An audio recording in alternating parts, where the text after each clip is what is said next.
Graça e paz a todos os irmãos do Discipulado Sem Fronteiras. Estamos aí iniciando mais uma sequência de aulas, a qual nós iremos trabalhar a revista número 2 do Discipulado, onde nós teremos aí alguns encontros maravilhosos com suas temáticas respectivas e com certeza será um aprendizado maravilhoso na presença do Senhor. Quero aqui dizer passo a passo como nós iremos trabalhar dentro das temáticas para que os irmãos possam, juntamente conosco, nos acompanhar assim que possível dentro das nossas aulas, na sua sequência, como sempre temos feito. Então, na aula de hoje, nós vamos falar sobre o discípulo e a comunidade. O discípulo e a comunidade, juntamente com a aula 2, é o primeiro passo, que é o discípulo e a comunidade e o discípulo e o lar cristão.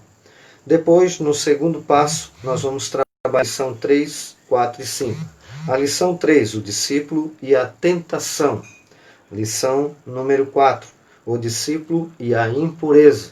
Depois nós temos a lição número 5, o discípulo e a idolatria. Depois nós vamos para o terceiro passo da nossa lição, que aí nós vamos trabalhar a lição 6, 7 e 8. A lição 6, o discípulo e a temperança. Depois a lição número 7, o discípulo e o perdão. A lição número 8, o discípulo e a mordomia cristã. Sendo então esses 3 passos, nós temos mais 2, que no caso da lição número 2 nós teremos 5 passos. Então o quarto passo será a lição 9, 10 e 11. A lição 9, o discípulo e o louvor. A lição número 10, o discípulo e o batismo nas águas. Uma lição maravilhosa que nós devemos trabalhar, até porque o discipulado tem como propósito também de apresentar pessoas para o batismo, a preparar pessoas para o batismo. Claro que tendo consciência, uma vida na presença do Senhor, conhecendo todas as doutrinas relacionadas à fé cristã, que é por isso que eu até menciono que o discipulado nada mais é que um ensinamento sistemático, como uma teologia sistemática reduzida e de forma simples, trabalhando os pilares da fé cristã. Depois nós temos então a lição número 11, fechando então o quarto passo, que é o discípulo e a ceia do Senhor. Então nós temos o último passo, que é o discípulo e a volta de Jesus, e a lição número 13, o discípulo e a missão de discipular. Então a lição de hoje nós vamos trabalhar com alguns elementos bem simples, bem rápidos, para tentar aí ganharmos um pouco mais de tempo, fazermos uma aula um pouco mais objetiva, como sempre procuramos fazer aqui nas aulas do Discipulado Sem Fronteiras. Para nós não tomarmos muito tempo, ser uma aula que apresente alguns elementos didáticos para auxiliar aquele que quiser ter um subsídio doutrinário, teológico, para poder preparar suas aulas e, com certeza, também aprender mais da palavra do Senhor.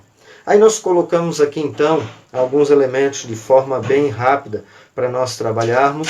E o nosso texto introdutório é um texto bem conhecido dos irmãos, de todos aqueles que são leitores da palavra do Senhor, que é o texto de 2 Coríntios, capítulo de número 5, versículo 17, que diz assim: assim que, se alguém está em Cristo, nova criatura é. As coisas velhas já passaram, eis que tudo se fez novo. Então, um texto bem conhecido da palavra do Senhor, que vai trabalhar aí esses elementos de um cristão, o discípulo e a comunidade em meio à sociedade. E eu coloquei aqui de forma pontual algumas situações, alguns elementos que nós precisamos meditar sobre eles, para que possamos então poder ter uma aula a qual nós iremos trabalhar esses elementos de igual forma, para que possamos então entender o que é um cristão ou um discípulo em meio à sociedade e à sua comunidade. Primeiramente eu coloquei assim: primeiro, o homem foi criado por Deus. E aí nós sabemos que quem cria estabelece as normas. E aí nós temos então uma visão completa do homem. Primeiro, ele é um ser limitado. E aí nós vamos observar, por exemplo, Lucas 1:37, onde a Bíblia nos diz que para Deus não há algo impossível. E aí nós sabemos que para Deus não há, mas para o homem há, porque o homem é limitado. a espaço, ao tempo, a questão geográfica e assim por diante. Então nós sabemos que hoje eu estou aqui diante dos irmãos, não posso estar ao mesmo tempo em outra localidade. Mas Deus, ele é ilimitado. Deus pode estar em todos os lugares ao mesmo tempo. Então, como criaturas de Deus, nós temos então alguns pontos, algumas limitações a qual Deus nos criou. E aí nós vamos observar então que o ser humano é um ser sociável. Por quê? Veja bem, quando Deus colocou o homem, Adão, no jardim do Éden, ou jardim no Éden, nós observamos que Adão estava ali e ele começou a colocar nomes nos animais, a lavrar a terra, começou a trabalhar. E aí nós observamos que Deus viu que não era bom que o homem estivesse só. Então, quando nós observamos e vemos que não era bom que o homem ficasse só, nós entendemos ali que a Bíblia nos apresenta, nos mostra, já no seu início, no seu primórdio da criação do ser humano, que nós somos seres sociáveis. Nós nos vemos uns nos outros. Então, isso é importante nós analisarmos, porque ninguém é nada sozinho. Ninguém faz nada sozinho, ninguém, vamos dizer que não precise de outra pessoa. Com certeza nós somos seres sociáveis e carecemos de amizades, de relacionamentos. Precisamos poder então um ajudar o outro dentro das possibilidades a qual cada um muitas das vezes se encontra. Dentro desta limitação, nós vemos também 4 mundos.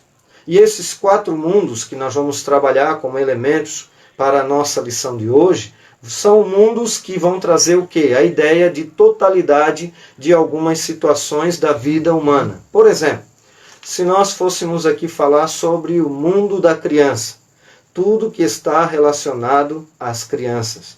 Se nós fôssemos falar o mundo animal, tudo que está relacionado ao mundo animal. É lógico, quando eu falo mundo, não estou falando da totalidade de todas as coisas, mas a totalidade de alguns elementos a qual nós iremos trabalhar de forma bem simples e pontual.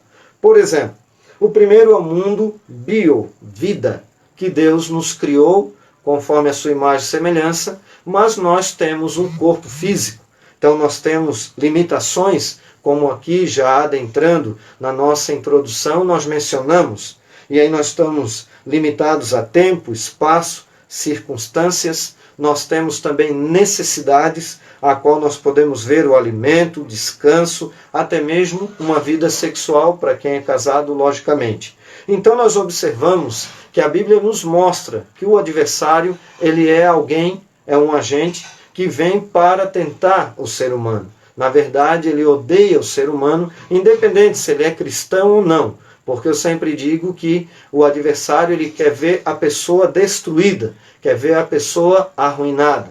E na questão de vida, nós precisamos ter em Deus uma vida abundante. E é isso que o Senhor nos promete. Ainda que o texto de João 10:10, o ladrão veio senão para roubar, matar e destruir, ainda que eu entendo que esse roubar, matar e destruir seja, na verdade, uma crítica do Senhor Jesus, relacionado ao capítulo 9 do mesmo livro de João, aonde Jesus cura um cego de nascença, e ele faz então uma crítica no capítulo 10 sobre os ladrões, salteadores, mais abaixo vai falar do lobo e do mercenário. Então o texto de João 10:10 não está específico falando do adversário, do diabo, mas está falando de uma crítica contra a falsa religiosidade do período de Jesus. Que aí nós vamos ver no grego, por exemplo, lestes e kleptes, que vai falar sobre, na verdade, os ladrões e os salteadores. Mas nós não vamos aqui entrar em pormenores sobre esse texto, mas nós vamos observar que após Jesus dizer, o ladrão veio senão para roubar, matar e destruir, mas Jesus diz, mas eu vim para que tenham vida e a tenham em abundância. Então, na verdade, o Senhor quer nos abençoar, quer dar continuidade àquilo que Ele tem para mim e para você. E com certeza, ter uma vida abençoada na presença do Senhor. Um outro mundo que nós aqui deixamos também estabelecido para nós trabalharmos como um elemento é, na verdade, o mundo pessoal, que fala da questão também psicológica. E aí nós vamos observar que nós temos dois elementos ali importantíssimos dentro deste aspecto, que é a autorrealização e a autoestima. Porque hoje nós sabemos que, devido a tantas atividades do cotidiano, a tantas aflições, dificuldades também, nós encontramos várias barreiras, vários tipos de situações contrárias, a qual nós precisamos vencer.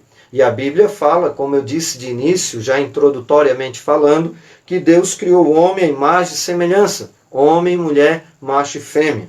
Nós observamos também que nessa questão pessoal, nós precisamos então cuidarmos com a nossa autoestima e principalmente também com a nossa autorrealização na presença de Deus, permeado pela palavra de Deus, em obediência à palavra de Deus, procurando viver de acordo com aquilo que Deus deixou para nós através da sua bendita e gloriosa palavra.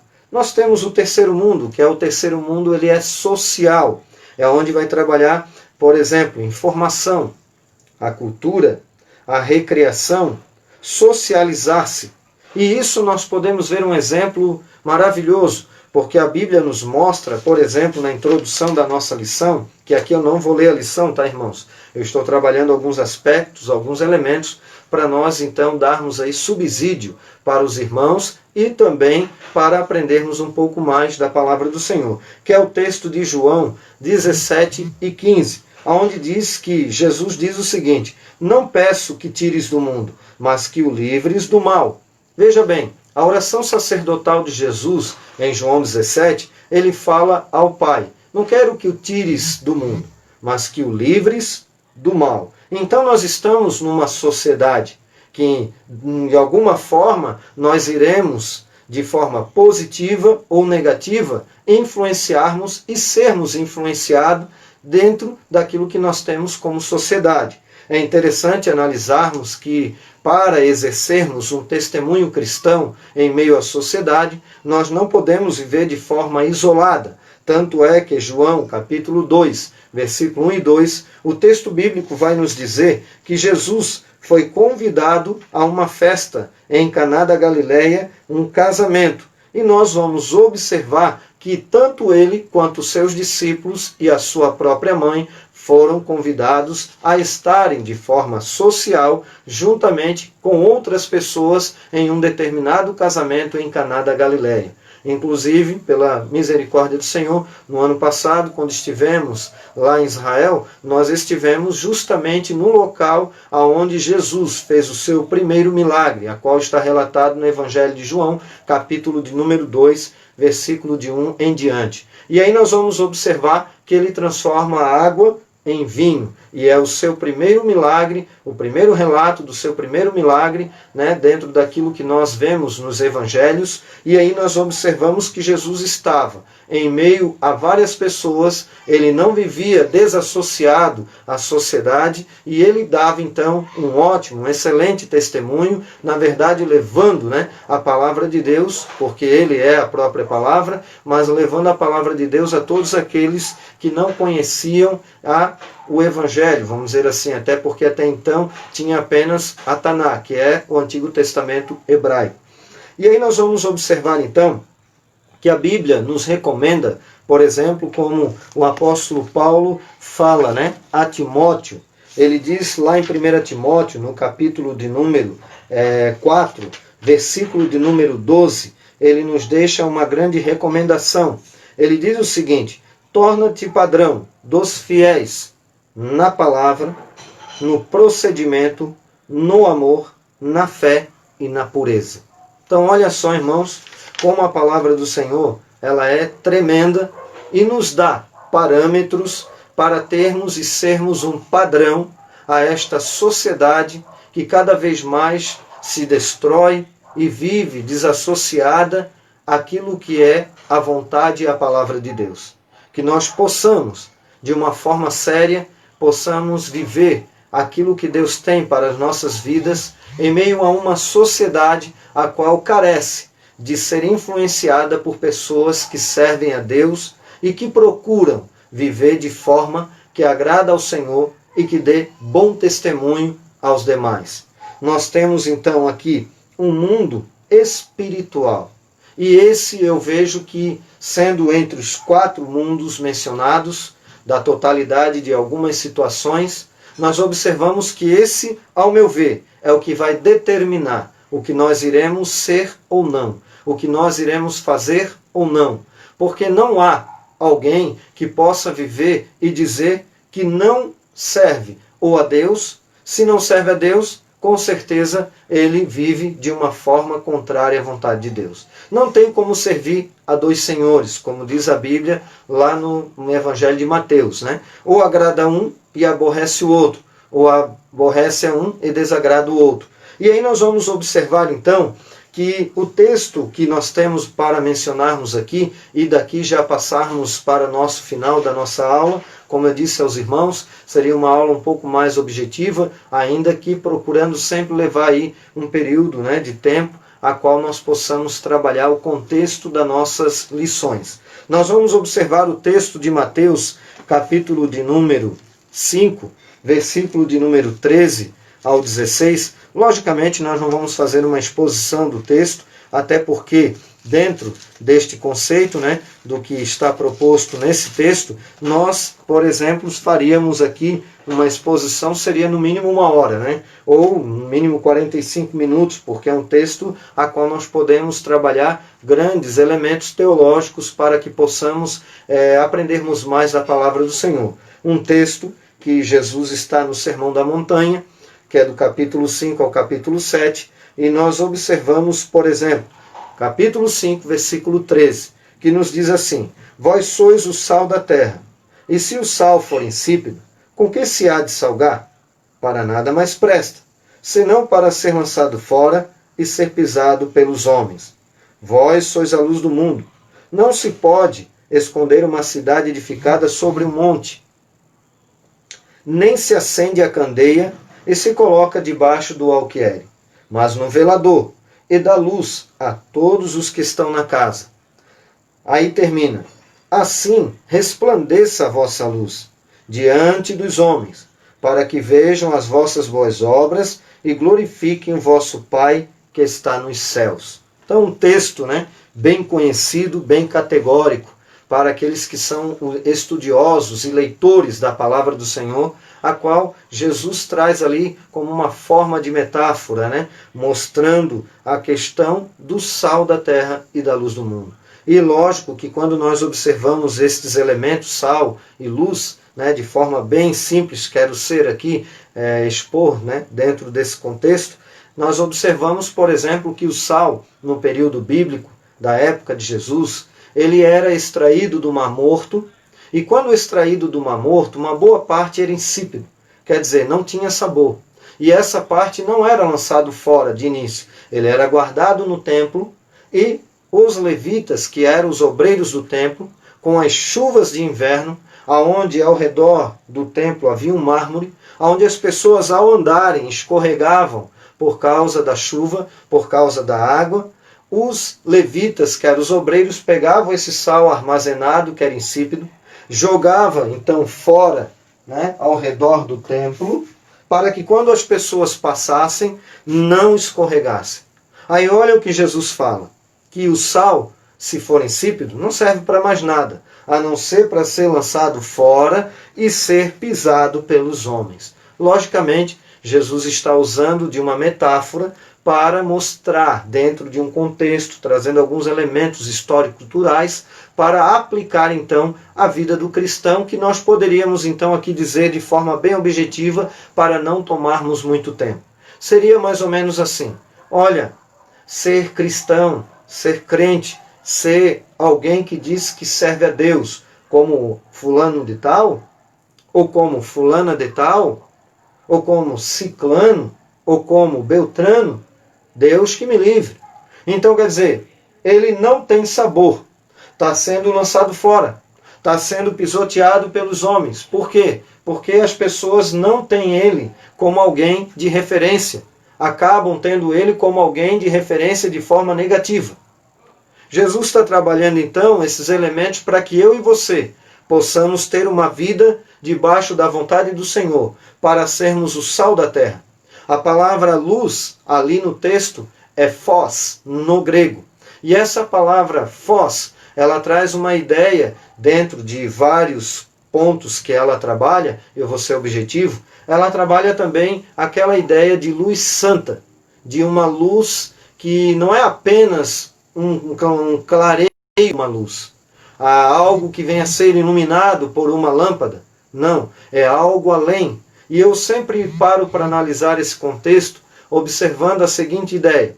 Às vezes trabalhando, quando eu começo a olhar um dia que chove, e daqui a pouco começa a ter um raio de sol que aparece entre as nuvens, eu começo a imaginar como que deve ser Deus, né? Como que deve ser a glória do Senhor, porque Ele é uma luz santa.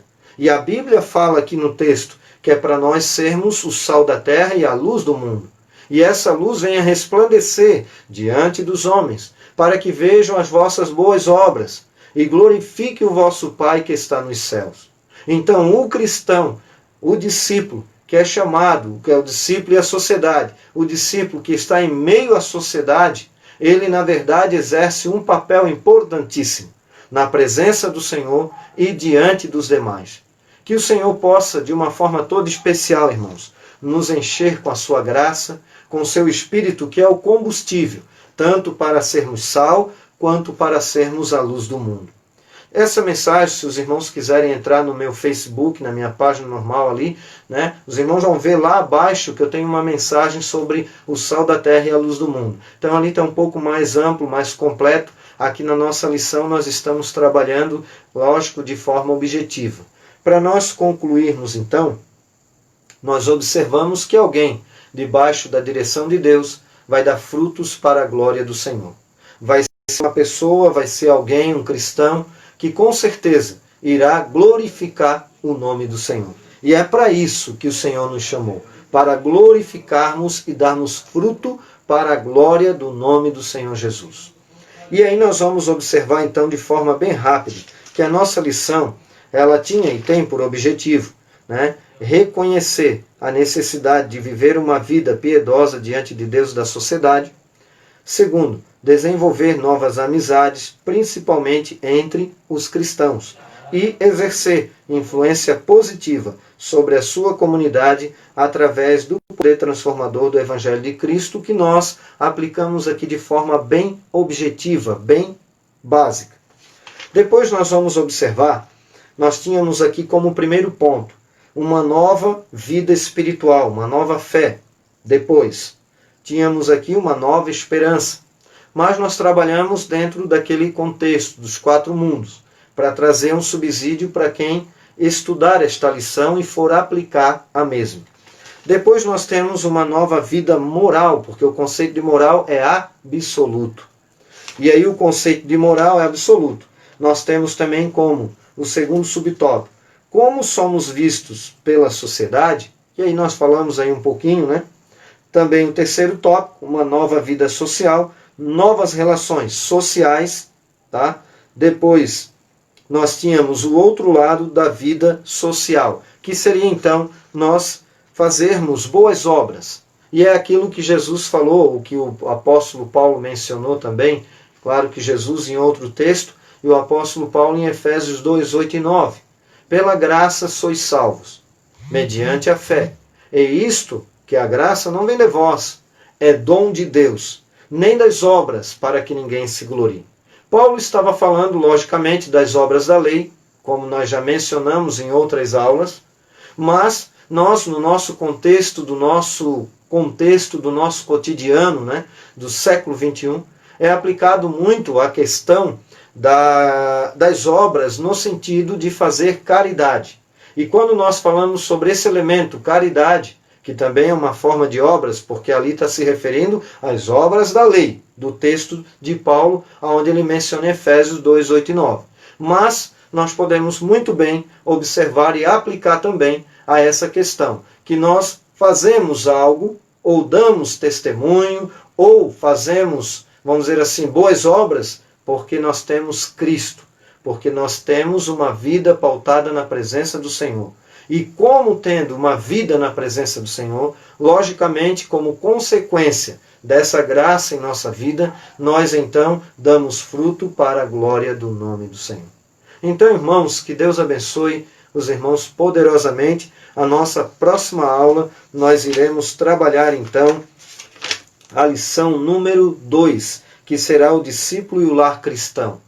Então, essa lição número 1 com a lição número 2 é o primeiro passo dentre os 5 passos a qual temos aqui para abordar dentro das nossas temáticas, tá? E aí eu quero deixar aos irmãos uns pontos aí importantes. Obedecer às autoridades, né? Que aí nós vamos ver que a Bíblia nos apresenta isso através da sua palavra, os pastores, as autoridades, o marido amar a esposa ter reverência ao marido, os filhos serem obedientes aos pais no Senhor, pais não provocar a ira dos filhos, o patrão, melhor dizendo, tratar os funcionários com amor e não defraudando, os funcionários servir com amor, não de vista. Eu tenho todos eles aí pontos, né? Na verdade, com os versículos. Talvez depois aí no final da aula eu coloco mais ali, quando tiver um tempo, coloco ali para os irmãos todas as referências bíblicas. E autoridades, né? Constituídas e todas as pessoas. Que Deus abençoe aos irmãos de uma forma toda especial que aqui então estiveram conosco. Deus abençoe poderosamente. Nós vamos fazer uma oração agradecendo ao Senhor por esta noite e que Deus possa lhe abençoar e que você possa dar bom testemunho e fruto do Espírito na presença do Senhor. Senhor maravilhoso Deus e eterno Pai, te glorificamos e te agradecemos por esta noite maravilhosa e por cada um dos teus filhos que estão nos acompanhando no Discipulado Sem Fronteiras e também aqueles que adentrarão e também verão e ouvirão esta aula. Que o Senhor possa abençoá-los de uma forma toda especial, em nome do Senhor Jesus, para que possam ser bons cristãos, dar bom testemunho e servir ao Senhor de coração para a honra e glória do nome do Senhor. É o que eu te peço, meu Pai, e te agradeço juntamente com meus irmãos, em nome de Jesus. Amém. Que Deus abençoe aos irmãos de uma forma toda especial, em nome do Senhor Jesus. Até a próxima aula.